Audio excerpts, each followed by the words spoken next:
እንደምታውቁት ክሪስማስን በማስመልከት በተወሰኑ ጸጉሮች ላይ የ15 እና የ20% ኦፍ አድርጌያለሁ። እሱን በማስመልከት ዛሬ አዲስ ነገር ይዤላችሁ መጥቻለሁ። አብራችሁን ቆዩ። አዳዲስ ለሆናችሁ ተመልካቾች ደግሞ እያንዳንዱን እያደረግኩኝ ስማቸውንና ምን አይነት ጸጉር እንደሆነ አስረዳችኋለሁ። ዲስካውንቱን እስከ ጃንዋሪ ፈርስት አድርጌዋለሁ እስከ አዲሱ ዓመት መግቢያ ድረስ። ስለዚህ ተጠቀሙ። በጣም ደስ ብሎኛል ይሄንን ስነግራችሁ። በነገራችን ላይ ወደ ቁም ነገሩ ስገባ እቺ ጸጉር ንግስት ትባላለች። ለማታውቋት 5x6 ናት። ግሉለስ ናት። ምንም ግሉ የምታደርጉበት ነገር የለም። በጣም ነው የምታምረው። እዚች ላይ የ20% ኦፍ ነው ያደረኩት እንዳያመልጣችሁ። ሁለተኛዋ ደግሞ ምንትዋብ ትባላለች። እቺም 5x6 ናት። ግሉለስ ናት። ዲፕ ከርል ናት እና ደግሞ ስሟ ምንትዋብ ትባላለች። ስለዚህ እዚችኛዋ ላይ ደግሞ የ15% ኦፍ አድርጌያለሁ እንዳያመልጣችሁ። ሶስተኛዋ የወብዳር ናት። እንደምታዩት እጅግ በጣም ነው የምታምረው። እቺም ፔክሲ ከርል ናት። 18 ኢንች ናት። ብዛቱን ከምናችሁ በላይ ነው። በጣም ብዙ ጸጉር ነው። በጣም ነው ቴክስቸሩ ደስ የሚለው ለስላሴው።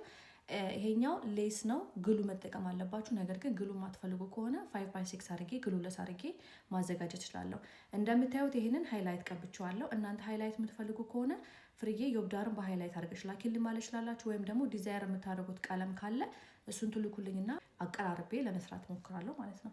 ስለዚህ እቺ የወብዳር ትባላለች። 15% ኦፍ አድርጌባታለሁ። አራተኛዋ አያለች ትባላለች። አዲሷ ጸጉሬ ናት። በጣም ነው የምወዳት። ታዩ እንዴት ሲምፕል እንደሆነች በጣም ነው የምትመቸው ላደራረግ። እቺም 5x6 ናት። አየለችን መግዛት የምትፈልጉ ከሆነ መጀመሪያ አየለች ስትመጣ ምን እንደምትመስል ከላይ ቪዲዮ አለላችሁ እዩዋት። ስትመጣ ልክ ካክሶች የተጠቀለለች አይነት ጸጉር ናት። ግን ስትታጠብ ደግሞ እንደዚህ ሉዝ ዌቭ ነገር ትሆናለች ማለት ነው። ስለዚህ አየለች ላይም የ15% ኦፍ አድርጌያለሁ። ለዛሬ መጨረሻ ላይ ይዤላችሁ የመጣሁት ላቀችን ነው። ላቀች እንደምታዩት ኮፊ ብራውን ናት። ዲፕ ከርል ናት። በጣም ነው የምታምረው። ይሄኛው 26 ኢንች ነው። እናንተ ከፈለጋችሁት ኢንች ማዘዝ ትችላላችሁ። ሞር ይሄንን ሬኮመንድ ማድረገው ለሀበሻ ቀሚስ እንደዚህ ሰርግ ሲኖርባችሁ ወይ ሽፎን የምታደርጉ ጊዜ በጣም የሚያምር ሉክ ይሰጣችኋል ማለት ነው።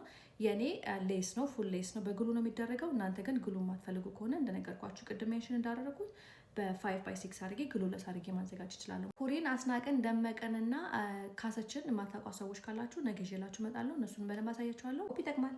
ባይ